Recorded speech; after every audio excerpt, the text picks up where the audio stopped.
Daghan na kaayong mga dili Katoliko, kining atong mga amigo nga mga dili ngo nato nga nakisawsaw aning issue mahitungod sa concert didto sa Mindoro. Bisan pagkapila mo manghilabot, bisan pagkapila mo musakay, bisan pa og kapila ninyo pahiran og hugaw ang simbahang Katolika, magpabilin gihapon mong sulpot. Kanang sekta nga inyong gipasakupan, magpabilin gihapon na nga sektang gitukod og tawo og dili ang atong Ginoong Hesukristo. Nganuman, kay kini manggod nga panahon, daghang kinikisawsaw ini, kay para ingnon sila tinuod, wrong. Magpabilin ang kamatuoran na kanang inyong pundok nga inyong gipasakupan, dili na iya sa ato ang Ginoong Hesukristo. Kanang nahitabo karon sa sulod sa simbahang Katolika, nga daghang mga Katoliko o naay mga Katoliko nga mibuhat og mga butang contrary sa pagtuo sa Santa Iglesia Katolika Apostolika Romana, normal na sa kasaysayan sa simbahang Katolika o sa simbahan na gitukod ni Kristo. Nga naman kung nato ang tan-awon ang 1st century AD na ay gitawag og mga disipulo sa mga apostol nga naghimog iskandalo. Pagkahuman pag abot na pud sa 2nd century AD, same gihapon na gihapon naghimo nga mga sakop sa simbahang Katolika nga naghimog iskandalo. 3rd century samot kanang doctrinal controversies. 3rd, 4th, 5th, 6th, 7th, 8th. Normal na sa amua, dili na bag-o sa amua. Nga naman, tungod sa hinungdan nga, ang simbahan ni Ginoong Jesucristo, normal gyud na nga atakihon sa yawa. Nga naman kay kanang mga laing sekta, di naman na kinahanglang atakihon sa yawa kay iya naman na sa yawa. Kanang mga founder sa nagkadaiyang gitawag og mga sekta, iya man na siyawa. So, no need nga iyang atakihon. Ano man kay, siya na may nagdominar ana. Muna, tanang mga pangunahuna sa laing sekta, puro na hugaw. Muna karon nga panahon na, kay hugaw nilang pangunahuna, nakikita sila hugaw, o nagka-team sila, nagka-team.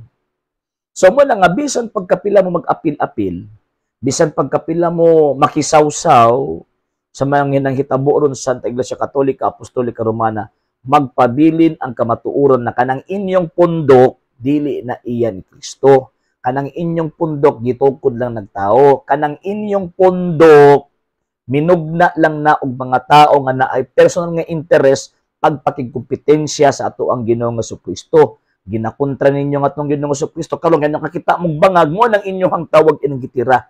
Kaya para pakaulawan ninyo ang simbahang Katolika, o daghang mga inosenteng Katoliko ang mailad sa inyong gitawag og mga argumento. Pero ang mga Katoliko, sayod na magud karon, kabalo na ba, equip na ang mga Katoliko karon concerning sa tinuod ug sa dili. Equip na ang mga Katoliko karon concerning sa doktrina nga iya ni Kristo ug dili iya ni Ginoong Jesucristo. Ug klaro man na kanang inyong mga sekta, dili gyud na iya ni Kristo. Tan-awa na gunang pagtulunan nyo nga Bible alone or sola scriptura, wa man nas Biblia. O kana pagtuon ninyo sa mga pastoy, wa pud nas Biblia.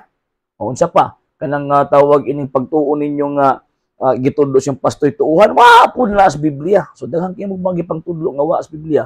Kamura pa kaon ang inyong pagtulunan, kamura pa kontra ninyong pagtulunan nga sola scriptura. So kini nang hitabo simbahang Katolika, again normal na nga atakihon sa yawa ang simbahang iyan ni Kristo. Nga naman, kay until magpabili ning maong iglesyaha, hangtod nga naa ning maong iglesyaha dinis kalibutan, threat na sa demonyo. Kaya wa man siya mailad. Kami po mga depensor Katoliko, maningkamot po, ang tawag anang sultiun sa tinuod. Di na mo panalipdan ang mali. Nga naman, kay nagpabili mag yun ng mali. Pero it does not mean nga tawag anang di na iyan ni Kristo. Kanang maong iglesia, nga naman, tanawa to sa dusik ng mga apostolis na ayabag usa, nayabag po dahil silang tanan. Dili, nga naman, kay you cannot use the truth in particular as the truth in general. So, mo nang mahitabo nga, kung makita mo ng mga badlungon, bisa pag majority sila, ng mga badlungon sa simbahang Katolika, dili na magkapawala sa tinuod nga ang kining iglesiyaha gitukod ni Kristo. Kanang inyo, bisan pagkamong tanan, tarong na mo tanan, bisan pagkamong tanan nagbuhat na maayo tanan, dili na basihan nga kamoy tinuod. Hinunua kanang inyohang tawag anang gipangbuhat, bisan pag mapuno mo sa kamaayong buhat ug wala mo sa iglesia gitukod ni Kristo, impas gyud mong tanan. So mo na ha, bisan pagkapila magapil-apil ug dili na mulungtad ang inyong kabakakan Nga naman tungod sa hinungdan, ang iglesyang gitukod ni Kristo nagpabiling nag-inusara, and at the same time kining iglesia mo ni permenting atakiyon sa yawa.